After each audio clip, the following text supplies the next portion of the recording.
Hello, আসসালামু আলাইকুম। Doctor Ashfaq Hossain, শুনতে পাচ্ছ? আসসালামু আলাইকুম স্যার, শোনা যাচ্ছে স্যার। স্টুডেন্ট তো নাই দেখি, মাত্র দুইজন। তোমরা কেন, ঘটনা কি?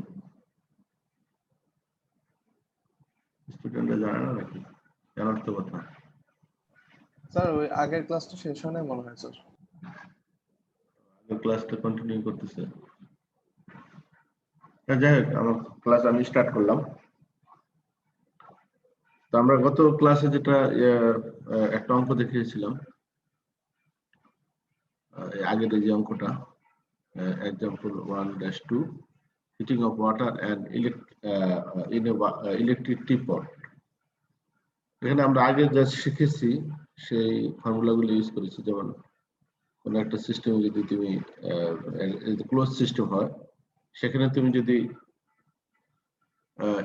এনার্জি অ্যাড করো, সে এনার্জি ইন এবং আউট এই দুটার যে নেট অ্যামাউন্ট যেটা ইন করলা ইকুয়াল টু সিস্টেম এর সেই এনার্জিটা ইনক্রিজ করবে অথবা ডিক্রিজ করবে।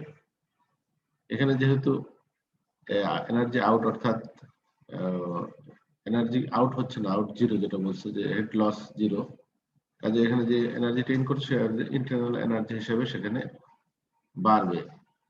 এটা যদি ফ্লো সিস্টেম হইতো, সেই ক্ষেত্রে এটা ডেল ইউ না হয়ে, ইন্টারনাল এনার্জি না হয়ে, এটা এনথালপি হইতো। এটা মনে রাখতে হবে। তো এখানে আমাদের যেহেতু kettle as well as water, এই দুইটা জিনিসই তোমার এনার্জিটা নিচ্ছে, কাজে এই ওয়াটারের ইন্টারনাল এনার্জি বাড়তেছে অ্যাজ ওয়েল এস টিপটেরও ইন্টারনাল এনার্জি বাড়তেছে। এই অঙ্কটা আমরা দেখেছি। আর এখন আমরা একটা অঙ্ক দেবো, সেটা হলো স্টেডি ফ্লো এখানে আছে। আগেরটাতে কোনো স্টেডি ফ্লো ছিল না, ভলিউমটা কনস্ট্যান্ট, মানে ভলিউম ছিল, এই জন্য সেটার এক ধরনের অঙ্ক, আর এটা আরেক ধরনের। তা আমরা এখানে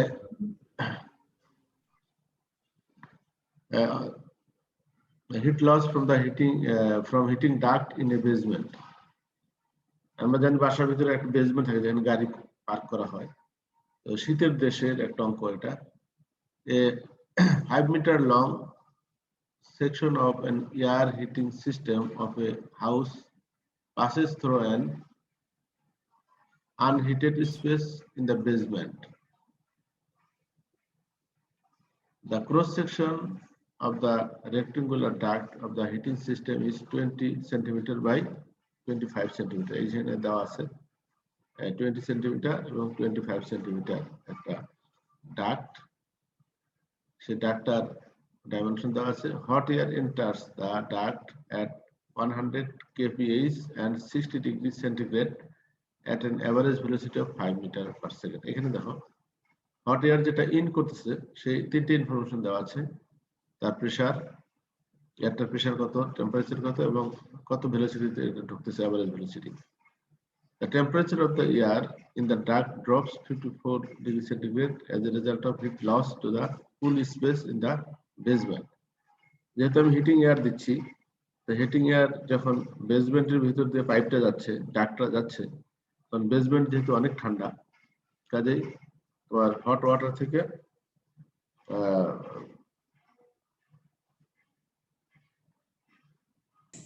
থেকে তোমার হবে, হট এয়ার থেকে হিটটা ট্রান্সফার হবে টু দা বেসমেন্ট এরিয়াতে। বেসমেন্ট এরিয়া যেহেতু অনেক ঠান্ডা, কাজেই বেসমেন্ট এরিয়াতে হিটটা ট্রান্সফার হয়ে যাচ্ছে হট ওয়াটার থেকে। তাহলে এখানে কি হচ্ছে, যার কারণে হট ওয়াটারের যে হট এয়ারের যে টেম্পারেচার ছিল 60 ডিগ্রি সেন্টিগ্রেড, সেই 60 ডিগ্রি সেন্টিগ্রেড থেকে এটা ড্রপ করে 54 ডিগ্রি সেন্টিগ্রেড হচ্ছে। Determine the rate of heat loss, এটি হলো অঙ্ক। তাহলে আমাদের একটা হট এয়ার ঢুকতেছে, হট এয়ার যখন একটা ডাক্টের ভিতরে পাস করতেছে, আশেপাশে সারাউন্ডিং অনেক ঠান্ডা, কাজে ওখানে তার হিটটা লস হচ্ছে। Determine the rate of heat loss from the air in the duct to the basement under steady condition. Steady condition বলে দিচ্ছি। হিট লসটা কত হবে সেটা বের করতে হবে। Also determine the cost of this heat loss per hour if the base is heated by a natural gas If the house is heated by natural gas furnace that has an efficiency of 80%, the cost of the natural gas in that data is $1.6 by therm, or 1 therm equal to 1 lakh BTU অথবা 1,05,000 kilojoule. এখানে পরের হিসাবটা হলো যে তোমার কষ্টের ব্যাপারটা, আর main যে অঙ্কটা সেটা হলো আমাদের হিট লসটা কত হচ্ছে সেটা। প্লিজ মিউট করো, তোমরা মিউট করে ঢুকো, সবাই মিউট করে তারপরে ঢুকো। আচ্ছা, তাহলে আমাদের অঙ্কটা বোঝা গেল যে একটা ডাক্টের ভিতরে গরম বাতাস আমরা দিচ্ছি, সেই বাতাসের এয়ারের টেম্পারেচার জানা আছে, এয়ারের তোমার প্রেসারটা জানা আছে, এবং কত মিটার পার সেকেন্ডে এয়ারটা দিচ্ছি সেটা জানা আছে, ডাক্টের ডাইমেনশন জানা আছে। এটা যেহেতু ফ্লো সিস্টেম, অর্থাৎ এখানে এয়ারটা পাস হচ্ছে, সুতরাং এটা আগের অঙ্কটার মতো কনস্ট্যান্ট ভলিউম না, এখানে ফ্লো সিস্টেম হলে সেখানে একটা কনস্ট্যান্ট প্রেসার সিস্টেম, এটাকে সিপি আমাদের করতে হবে, আর এটা এনথালপি হবে, এই জিনিসটা মনে রাখতে হবে। তাহলে আমাদের ইকুয়েশনটা আমরা জানি, আমরা দেখি এটা হিট লসটা আমরা বের করবো কিভাবে। হিট লসের ইকুয়েশন হলো মানে ডেল এইচ, আমার ডেল এইচ দিয়ে আমরা কি বুঝি,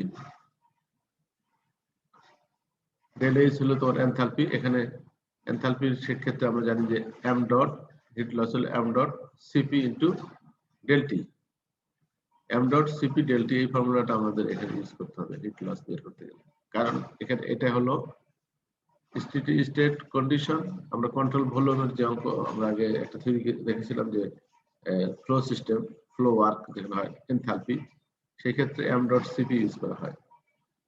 আর যদি এটা কনস্ট্যান্ট ভলিউম হইতো সেই ক্ষেত্রে এম এবং সিভি ইউজ করা হইতো, এম ডট না, এম এবং সিভি এবং ডেল টি। আর এখানে যেহেতু ফ্লো ওয়ার্ক, সেই ক্ষেত্রে এম ডট হবে, এম এর জায়গায় এম ডট, আর সিভির জায়গায় সিপি, এবং ডেল টি তো ঠিকই থাকবে। এখন আমরা প্রথমে দেখবো যে এয়ারটা ঢুকতেছে সেই এয়ারটার ইনলেট টেম্পারেচার ছিল আমার 60 ডিগ্রি, আর ফাইনালি এটা যখন ড্রপ হয়ে যাচ্ছে তখন টেম্পারেচার চলে আসতেছে 54 ডিগ্রি। তাহলে এই দুটো টেম্পারেচার হলো ডেল টি। তার আগে আমার এখানে বের করতে হবে এম এর ভ্যালুটা বের করতে হবে, এম ডট ভ্যালুটা আমার জানা নাই, ডেনসিটি আমরা জানতে হবে, ডেনসিটি বের করতে হবে। সেই ক্ষেত্রে আমাদের যে ইয়াটা সিপির ভ্যালু বের করতে হবে। সিপির ভ্যালু বের করতে গেলে আমাদেরকে টেবিলে যেতে হবে, টেবিল A-15, তোমাদের বইয়ের শেষে আছে টেবিল A-15 টেম্পারেচার। তাহলে এভারেজ টেম্পারেচার নিতে হবে, যেহেতু এটার স্পেসিফিক হিট বের করতে গেলে আমাকে এভারেজ টেম্পারেচারটা আমাকে নিতে হবে। এটা হলো ইনিশিয়ালি ছিল 60, তারপর হলো 54, তাহলে এই দুইটা যোগ করে দুইটা ভাগ করলে আমাদের 57 ডিগ্রি সেন্টিগ্রেড আসে। 57 ডিগ্রি সেন্টিগ্রেড টেবিল A-15 এ যদি আমরা যাই, সেখানে আমরা সিপি ভ্যালুটা পাবো, CP equal to 1.007 kilojoule per KG kelvin. তাহলে সিপির ভ্যালুটা আমাদের লাগবে। আর আমাদের যেহেতু এটা বলছে যে we take the basement section of the heating system as our system and which is steady flow condition, steady flow system বলা আছে ওকে, the rate of heat loss from the air duct can be determined from equation Q dot is equal to m dot cp del t, আর কিছু and m dot এবং cp del t, এটা আমার del t জানা আছে, cp এর মান আমি বের করলাম টেবিল থেকে, আর তোমার m dot বের করতে হবে। m dot ইকুয়াল টু আমরা জানি rho V AC, and rho তো আমার জানা নাই। রো বের করতে গেলে আমাকে একটা ফর্মুলা আছে, rho is equal to P by R T, যেটা আইডিয়াল গ্যাসের যে ফর্মুলাটা। সেই ক্ষেত্রে আমরা যেহেতু এটা প্রেসার হলো 100 কিলো প্যাসকেল, এটা যদি নর্মাল প্রেসার হতো, অ্যাটমসফেরিক প্রেসার হতো, তাহলে আমরা 4 থেকে বের করতে পারতাম। A-15 থেকে আমরা ওই প্রেসার অ্যাটমসফেরিক প্রেসারের যে 4টা সেটা বের করতে, যেহেতু এটা অ্যাটমসফেরিক প্রেসার না, প্রেসারটা এখানে বেশি, কাজেই আমাদের আইডিয়াল গ্যাসের যে ফর্মুলা সেই ফর্মুলা ইউজ করে আমাকে এটা বের করতে হবে। m dot equal to rho V এবং এসি, রো ভি এসি তিনটার মাল্টিপ্লিকেশন। আর আইডিয়াল গ্যাসের যে একটা রিলেশন আছে আমরা জানি, সেই রিলেশন থেকে আমরা পাই rho equal to P by RT. Rho equal to P by RT, P এর মান দেওয়া আছে। স্যার হ্যাঁ স্যার Hello, sir. অ্যাটেন্ডেন্স কি এমকেএম এ নেবেন না স্যার? বুঝি নেই। স্যার প্রেশারটা বুঝি নেই স্যার, একটু প্রেশার দিয়ে কি জানি বলছিলেন স্যার, আরেকবার বলবেন স্যার। না, প্রেসার তোমার এখানে দেওয়া আছে, এয়ারের প্রেসারটা তো অ্যাটমসফিয়ারিক প্রেসার না। অ্যাটমসফিয়ারিক প্রেসার যদি থাকতো তাহলে আমাদের যে A-15 এর যে চার্টটা আছে আমাদের লাস্টে বইয়ের শেষের দিকে, A-15 ওই চার্টে আমাদের অ্যাটমসফিয়ারিক প্রেসারের জন্য এয়ারের তোমার দেওয়া আছে, এয়ারের ডেনসিটির ভ্যালুটা দেওয়া আছে, কত টেম্পারেচার আর ডেনসিটি কত হবে, এটা অ্যাটমসফিয়ারিক প্রেসার এখানে দেওয়া আছে। কিন্তু আমাদের যেহেতু প্রেসারটা অ্যাটমসফিয়ারিক প্রেসার নয়, তোমাদের কারো কাছে বই থাকলে টেবিল A-15 এখানে দেখতে পারো যে properties of air at 1 atmospheric pressure. এই টেবিলটা বানানো হয়েছে 1 atmospheric প্রেসারের জন্য, কিন্তু আমাদের এই প্রেসারটা তো আসলে 1 atmospheric প্রেসার না, প্রেসারটা যেহেতু বেশি 100 কিলোপ্যাসকেল, কাজে এটা আমরা টেবিল থেকে এই ভ্যালুটা আমরা পাবো না, এয়ার ভ্যালুটা টেবিল থেকে আমরা ডেনসিটিটা পাবো না। কাজে এই ডেনসিটি বের করতে গেলে আমাদের যেহেতু এয়ারটা আইডিয়াল গ্যাসের যে ফর্মুলা আমরা আগে দেখেছি rho is equal to P by RT. এখন আমি আগে একটু যাই, তোমাদের আগের ফর্মুলাটা আমি দেখাচ্ছি, তোমাদেরকে দেখাইছি আমি, তারপর আগের স্লাইডে একটু যাচ্ছি।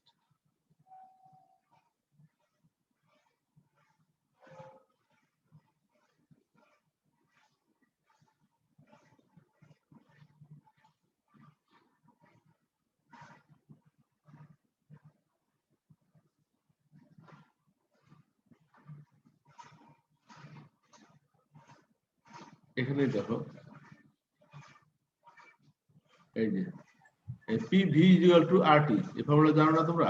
আইডিয়াল গ্যাস যেটা যে রিলেশন, এই PV ইকুয়াল টু RT আর P equal to rho RT, ঠিক আছে? এখান থেকে তোমার রোটার ভ্যালু আবার আসছে 1/v is equal to rho, sir. হ্যাঁ 1/v is equal to rho হয়ে গেছে। হ্যাঁ, এখানে এই ভিটা কিন্তু তোমার তোমার স্পেসিফিক ভলিউম, ঠিক আছে? এই যে পিভি, এই ভিটা কিন্তু specific volume, not volume, direct volume না, এটা স্পেসিফিক ভলিউম। আর স্পেসিফিক ভলিউম তোমার, আর এটা হলো তোমার রো। এখন এই যে দুটি ইকুয়েশন, এই দুটি ইকুয়েশন থেকে তুমি এখান থেকে পাচ্ছ পিভি, এই ভিটা না দিয়ে যদি আমি বড় ভি দিতাম তাহলে এমআরটি হয়ে যেত, এমআরটি। এটা যদি স্পেসিফিক ভলিউম তাহলে এই specific volume equal to P into specific volume RT, আর আরেকটা হলো P equal to rho RT. এই ইকুয়েশন থেকে তুমি এই রোর ভ্যালুটা পাবা, যেহেতু এটা আইডিয়াল গ্যাস। যদি অ্যাটমসফিয়ারিক প্রেসারে থাকতো আমাদের একটা, তাহলে আমি টেবিল থেকে বের করতাম, এই ফর্মুলা ইউজ করা লাগতো না। এখন চলে যাচ্ছে ওকে।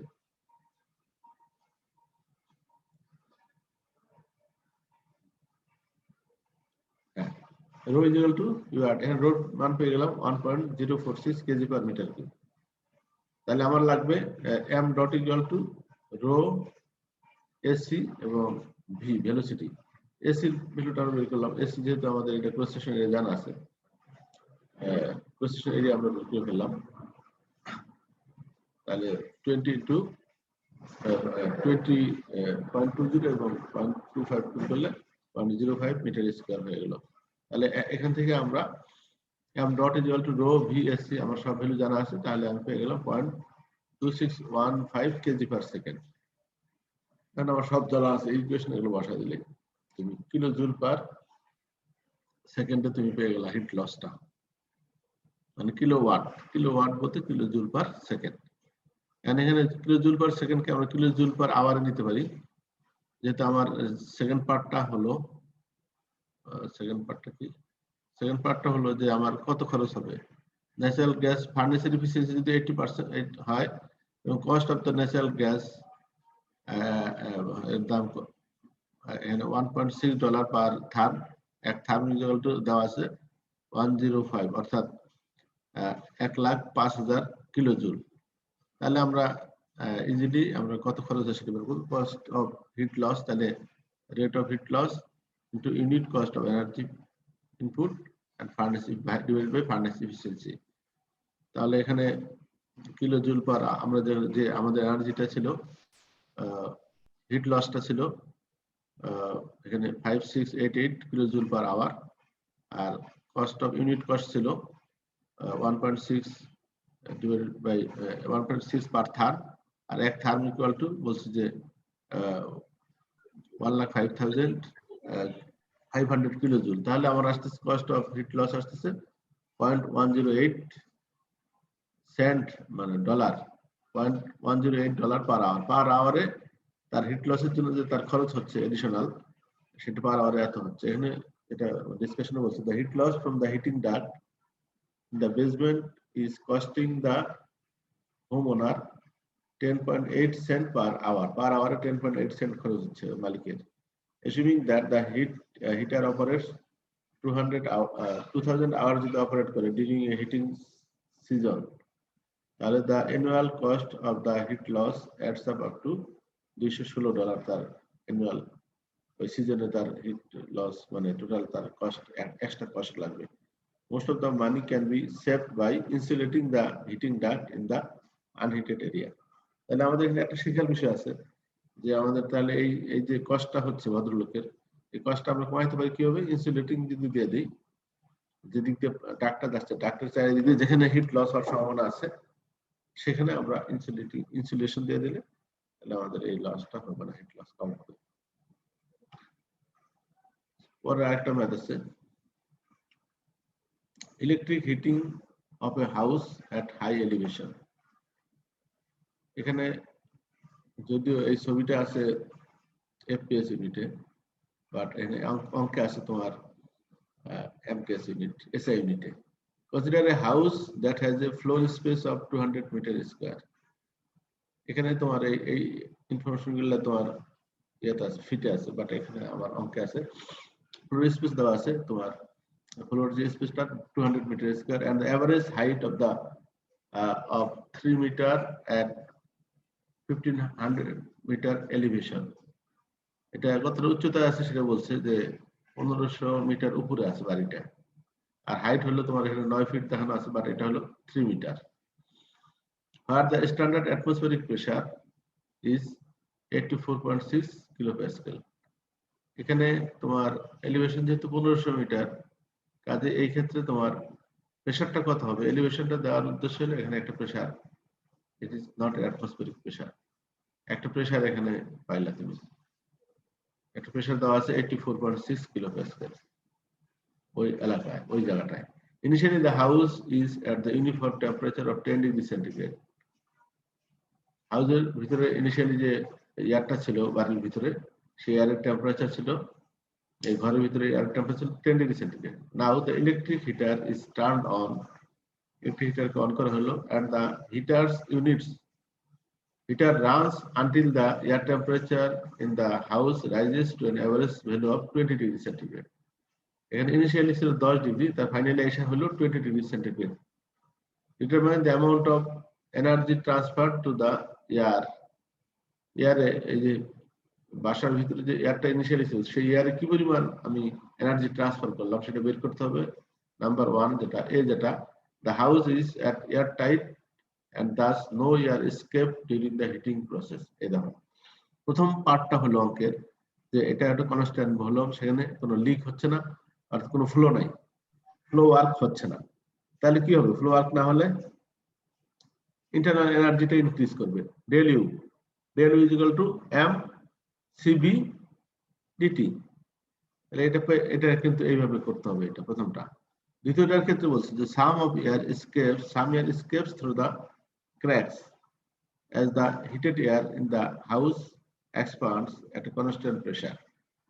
পরেরটা বলছে যে এয়ারটা কিন্তু তোমার escape করবে, escape করা মানে এখানে তোমার হলো কনস্ট্যান্ট প্রেসারে এয়ারটা কি হবে? এক্সপ্যান্ড করবে। তাহলে এবং কিছু ক্র্যাকস আছে, সেই ক্র্যাকটা এয়ারটা বের হয়ে যাবে, তাহলে তোমার লিক হবে।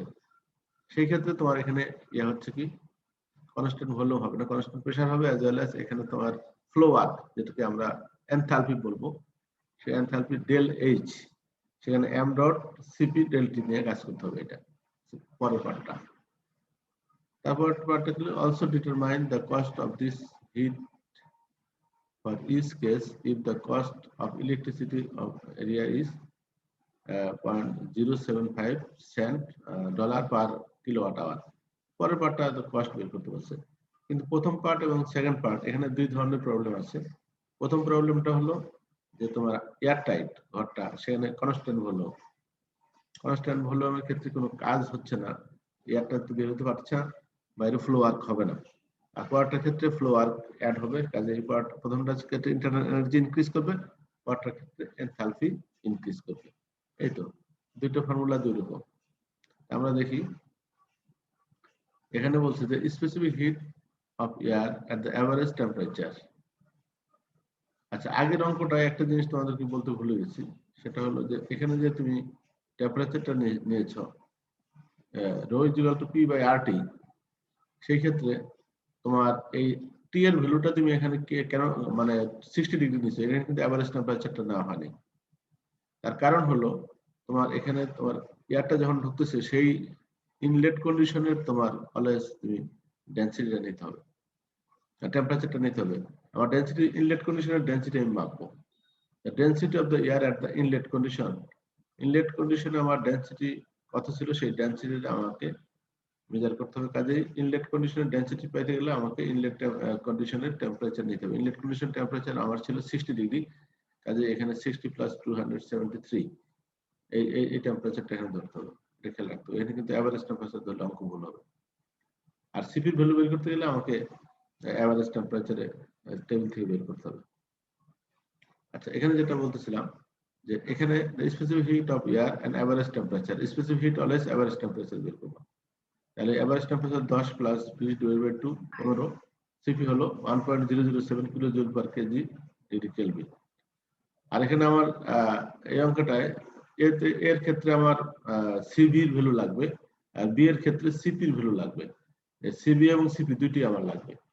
কাজে আমি সিভি যদি আমি সিপি বের করে ফেলতে পারি তাহলে সিভির মান আমরা বের করতে পারবো। সিভি হলো সিপি মাইনাস আর, যেটা আমরা আগে তোমাদেরকে বলছি, এটা একটা রিলেশন সিপি সিভির মধ্যে। CV equal to CP minus R, তাহলে এখান থেকে আমরা 0.720 কিলো জুল কেজি কেলভিন পেয়ে গেলাম। আর যদি টেবিল থেকেও তুমি পেতে পারো সিপি বা সিভির ভ্যালু তুমি যদি দেওয়া থাকে, atmospheric pressure দেওয়া থাকে তাহলে পাবো আর কি। The volume of the mass of the air at the হাউসের যে ফ্লোর এরিয়া ছিল আমার জানা আছে আর হাইট জানা আছে, তাহলে total volume of the air আমি পেয়ে যাচ্ছি 200 মিটার স্কয়ার হলো ফ্লোর এরিয়া, আর হাইট হলো 3 মিটার, 600 মিটার কিউব। তাহলে আমাদের m equal to mass equal to PV by RT, এটা ওই আগের relation. PV equal to MRT যেটা বলছিলাম, পিভি এই ভিটা স্পেসিফিক ভলিউম নয়, এটা কিন্তু এমনি volume, total volume, it's not specific volume. তাহলে m equal to PV by RT, এই ফর্মুলার মাধ্যমে টোটাল আমি ইয়ারটা পেয়ে যাচ্ছি কত কেজি তোমার এয়ার আছে ভিতরে। রুমের ভলিউম পেলাম, আগে বের করলাম, তারপরে এই ভলিউমকে ইউজ করে আমি কত কেজি এয়ার আছে সেই এয়ারটা বের করলাম। তাহলে আমাদের প্রথম ফর্মুলা হলো, আমি বলছি যে এখানে তোমার ইন্টারনাল এনার্জি যেটা সেটা ইনক্রিজ করবে, যেহেতু এটা কনস্ট্যান্ট হলো, কাজে এখানে এম সিবিডিটি এই ফর্মুলাতে বসাই দিলে তুমি এর পেয়ে যাচ্ছ 4666 কিলো জুল তোমার এনার্জি ট্রান্সফার হচ্ছে এয়ারের ভিতরে। এনার্জি যদি ট্রান্সফার হয়, ইউনিট কস্ট হলো তোমার কিলোওয়াট আওয়ার দেওয়া আছে। এটা 1 কিলোওয়াট আওয়ার ইকুয়াল টু আমরা জানি 3600 kilo joule. 3600 kilo joule, 1 kilowatt hour equal 3600 kilo joule. তাহলে তোমার এখানে কিলো জুল ছিল, এখানে কিলো জুল, এই ইউনিট করা যাবে, সুতরাং আলটিমেটলি ডলারটা থাকবে শুধু তোমার এনার্জি কস্ট অফ এনার্জি হবে এত ডলার। সিমিলারলি পরের পার্টটা আমি বলছি যে এখানে যেহেতু ভলিউম লিক আছে, লিক হলে এয়ার বের হয়ে যাচ্ছে, ফ্লো ওয়ার্ক হচ্ছে, সেখানে আমরা কনস্ট্যান্ট প্রেসারে এনথালপির চেঞ্জটা হচ্ছে del H is equal to M dot ছিল, এম ডট এখানে ইয়া না করে এম সিপি ডেল টি, এখানে এম সিপি ডেল টি যদি তুমি দাও তাহলে সেখানে টোটাল আমার ইয়ে আসতেছে 6525 কিলো জুল। আর এম ডট ইউজ করলে কিলো জুল পার সেকেন্ড। এখানে যেহেতু ভেলোসিটিটা দেওয়া নাই, কাজে আমরা এম ডটটা আমরা ইউজ করি, এখানে টোটাল মাসটা ইউজ করা হয়েছে। তাহলে আমার এখানে 6525 কিলো জুল আসতেছে। তাহলে এখানে টোটাল কস্ট অফ এনার্জি আসতেছে এটা সেম ইয়েতে। তাহলে এই দুটো অঙ্ক দুই নিয়মের আমরা দেখাইলাম এই অঙ্কটা। এখন আমরা হিট ট্রান্সফার মেকানিজম সম্বন্ধে একটু ডিসকাস করব। হিট ট্রান্সফার মেকানিজম, এখানে হিট ট্রান্সফার কিভাবে হয় আমরা জানি। there are three basic modes of heat transfer: conduction, convection and radiation. All modes of heat transfer require the existence of temperature difference.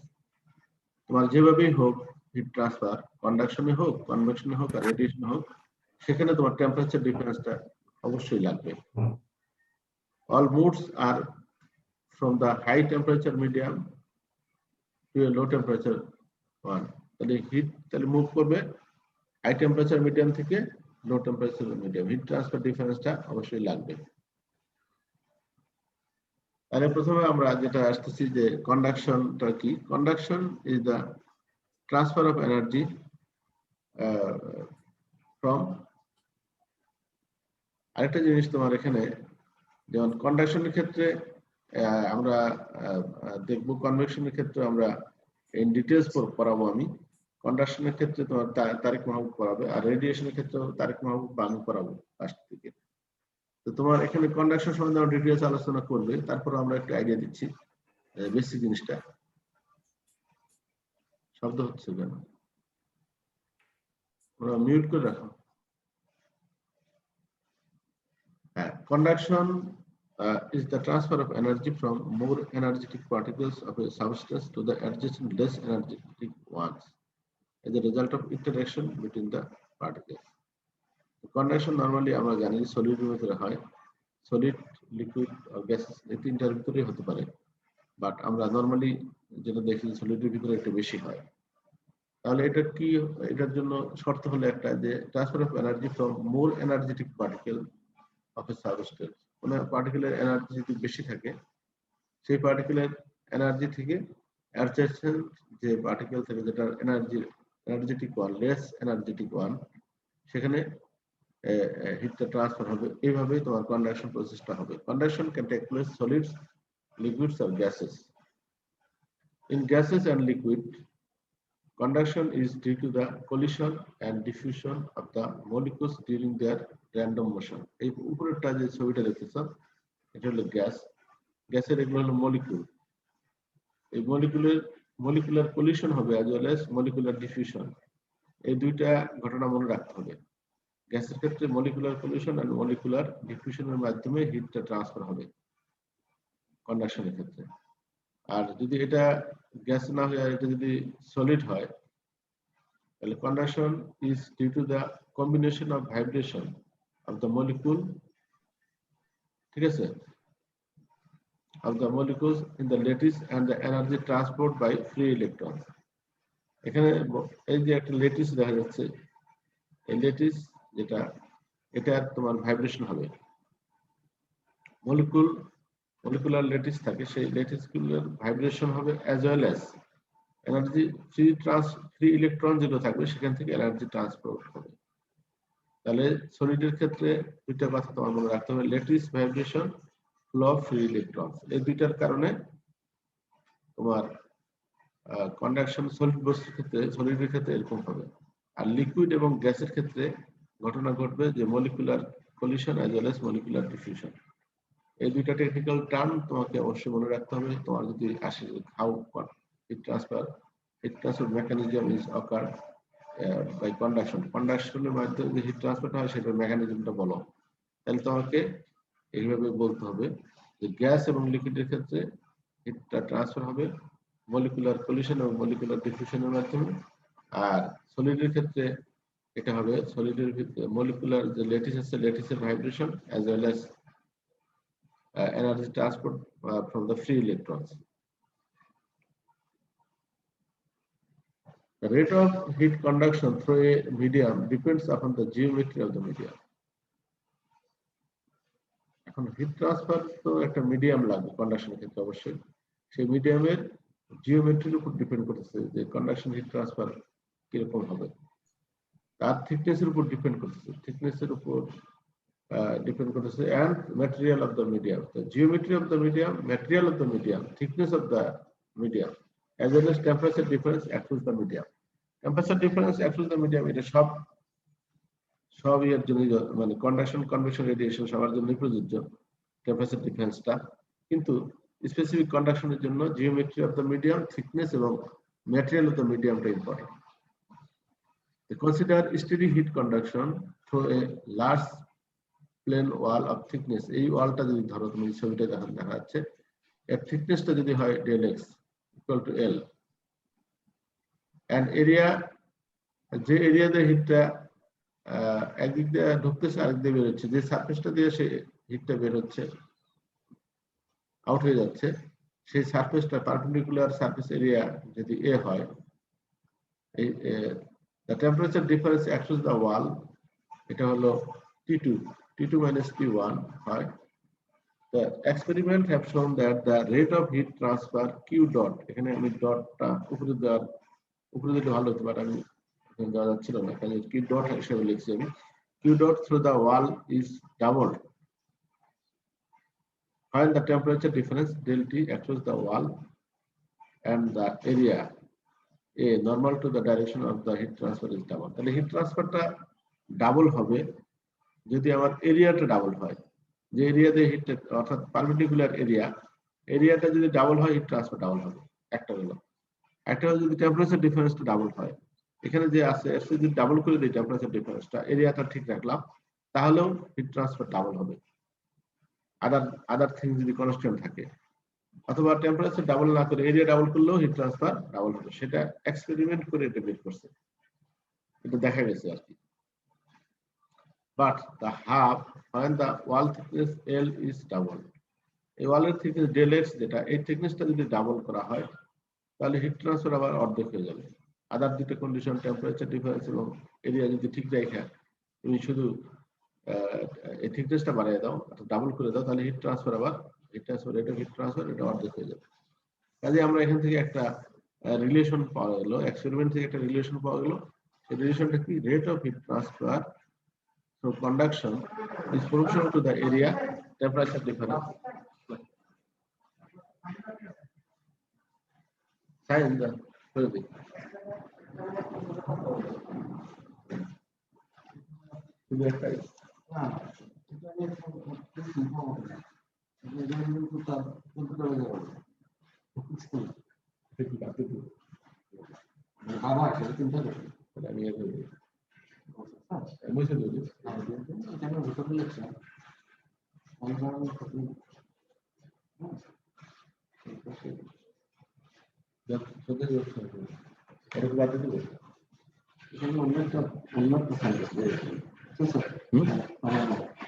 উন্নতির সাথে সাথে ইনিশিয়েটিভ বা কিছু একটা লিখে। আচ্ছা ঠিক আছে, আরো বেশি ঠিক আছে, আমরা ফ্লোর দিয়ে প্রত্যেকটা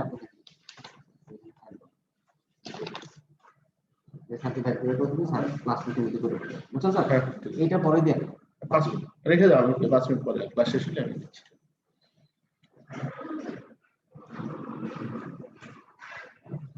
ঠিক আছে, যেটা তোমাদের বলতেছিলাম, যেটা যে rate of heat conduction it proportional to area, এটা কি ডাইরেক্টলি প্রপোর্শনাল টু এরিয়া এবং টেম্পারেচার ডিফারেন্সের সাথে এটা ডাইরেক্টলি প্রপোর্শনাল, এরিয়ার সাথে ডাইরেক্টলি প্রপোর্শনাল, আর inversely proportional to the thickness. যেটা আমি আগে বললাম যে এরিয়া যদি ডাবল করো, আদার থিং দুটো কনস্ট্যান্ট থাকে, তাহলে হিট ট্রান্সফার ডাবল হবে, অথবা টেম্পারেচার ডিফারেন্স ডাবল করো, এরিয়া এবং থিকনেস যদি এক থাকে তাহলে সেক্ষেত্রেও হিট ট্রান্সফার ডাবল হবে, আর থিকনেসটা যদি ডাবল করো হিট ট্রান্সফার অর্ধেক হয়ে যাবে।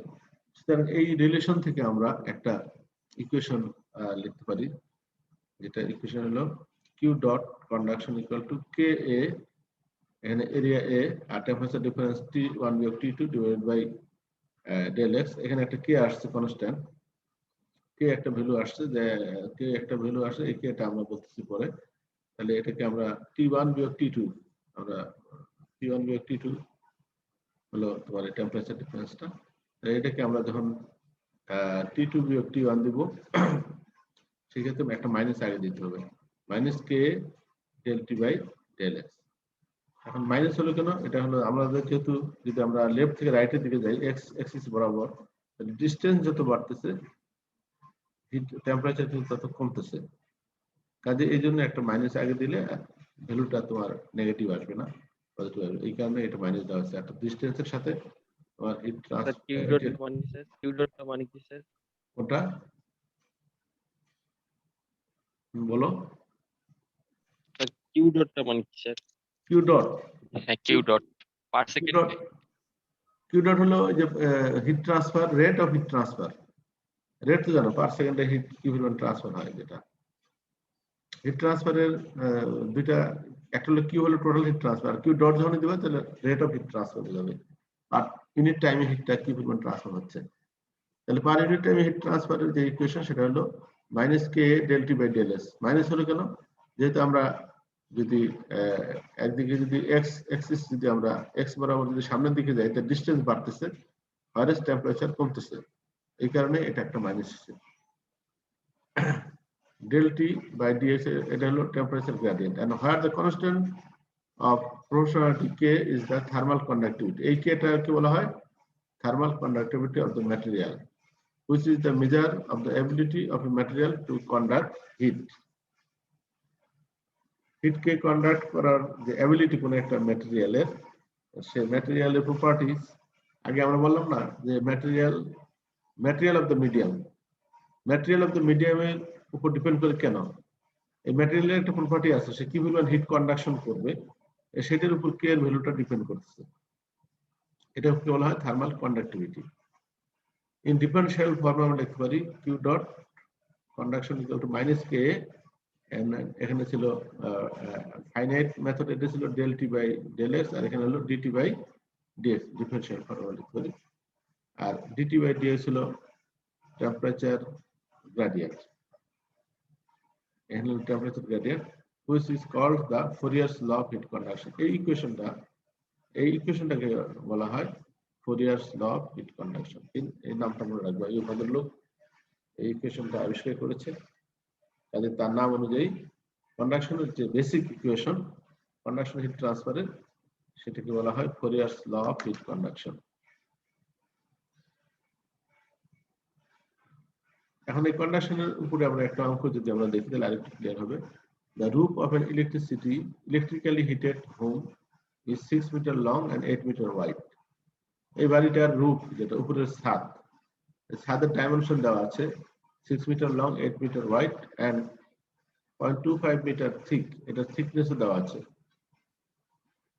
থিকনেসটা দেওয়া আছে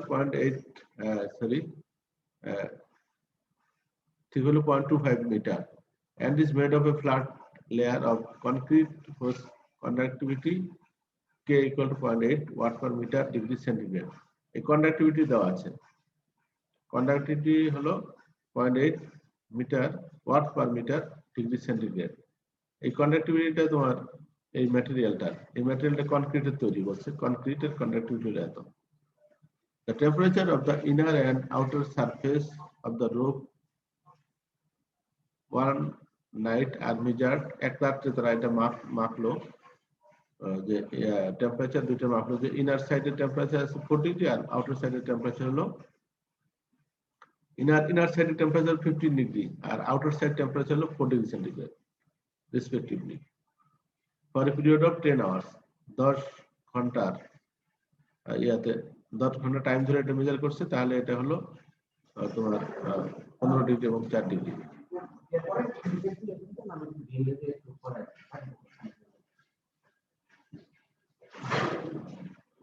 তারপরে তোমার এখানে বার করতে হবে যে rate of heat loss through the roof that night and the cost of the heat loss to the home owner if the cost of electricity, কস্টের ব্যাপারটা তো বের করা যাবে, কিন্তু তোমার rate of heat loss through the roof that night, সেই রাত্রে হিট লসটা কত হয়েছে সেটা তোমাকে বের করতে হবে। এখানে যেহেতু এটা একটা কন্ডাকশনের টাইপ কনসিডার করতে হবে, এখানে কন্ডাকশনের যে হিট লস হচ্ছে সেটা। এখানে তোমার কন্ডাক্টিভিটি দেওয়া আছে 0.8, আর আমার যে ফর্মুলাটা আমরা জানি Q dot is equal to KA T1 বিয়োগ T2 by L। এখানে যদি এই ফর্মুলাতে আমি ভ্যালুগুলো বসাই দিই, Q এর মান দেওয়া আছে, এরিয়াটা আমরা জানি 48 metre square, 6 by 8, 48 metre square, আর টেম্পারেচার ডিফারেন্স 15-4, আর তোমার এলটা হলো থিকনেস, এই থিকনেসটা দেওয়া আছে 0.25 মিটার। তাহলে আমরা পাচ্ছি 1.69 কিলোওয়াট। হিট লস হচ্ছে 1.69 কিলোওয়াট। এটা 10 ঘন্টা যদি হয় তাহলে তোমার কিলোওয়াট মানে পার সেকেন্ড হচ্ছে, 10 ঘন্টায় কত হচ্ছে সেটা আমরা 10 দ্বিগুণ কিলোওয়াট পেয়ে যাচ্ছি। এই যাওয়ার পরে তোমার কস্ট অফ এনার্জি আমরা পেয়ে গেলাম। টোটাল কস্ট আমাদের কত আমাদের লস হচ্ছে সেটা আমরা পেয়ে গেলাম। এটা জাস্ট সিম্পল একটা ফর্মুলাটার একটা অ্যাপ্লিকেশন আমরা দেখাইলাম। এখন হলো থার্মাল কন্ডাক্টিভিটি কি জিনিস? Different materials store hit capacity. তো তোমাদের এই থার্মাল কন্ডাক্টিভিটি থেকে আমরা পরের ক্লাসে আমরা করব, এখন টাইম নেই, একটু রিকল করি। আজকে এই পর্যন্তই। আজকে যেটা আমরা শিখলাম সেটা যদি একটু করি, হিট ট্রান্সফার মেকানিজম থেকে আমরা স্টার্ট করেছিলাম। তার আগে একটা অঙ্ক দেখেছিলাম, এই অঙ্কটার ক্ষেত্রে আমরা এনথালপি এবং এনার্জি দুইটা দিয়ে আমরা অঙ্কটা করেছি। একটা অঙ্কে দুই রকম ইয়া ছিল, একটা হলো কনস্ট্যান্ট ভলিউম ছিল, একটা হলো তোমার ফ্লো অফ কনস্ট্যান্ট প্রেসারের একটা ইয়া ছিল, প্রবলেম ছিল। তারপর আমরা হিট ট্রান্সফার মেকানিজমটা আমরা দেখেছি যে হিট ট্রান্সফার তিন ভাবে, heat transfer, conduction, convection, radiation. তারপর আমরা কন্ডাকশন নিয়ে আমরা ডিসকাস করেছি, কন্ডাকশনের মেকানিজমটা কি, সলিড এবং গ্যাস এবং লিকুইডের ক্ষেত্রে কিভাবে হিটটা ট্রান্সফার হয়, আর সলিডের ক্ষেত্রে কিভাবে ট্রান্সফার হয়, এটা আমরা দেখেছি, বলেছি। তারপর আমাদের আরেকটা হলো এটা কার উপর ডিপেন্ড করে এই কন্ডাকশন হিট ট্রান্সফারটা, সেটা আমরা বললাম। তারপর ফাইনালি এটা একটা ইকুয়েশন, একটা ফোরিয়ার ল অফ কন্ডাকশনের যে ইকুয়েশন, সেই ইকুয়েশন আমরা দেখালাম, এবং এই রিলেটেড একটা বেসিক অঙ্ক আমরা দেখলাম। এখন নেক্সট ক্লাস থেকে আমরা থার্মাল কন্ডাক্টিভিটি দেখবো আর কি। এখন আমরা রুল কল করবো।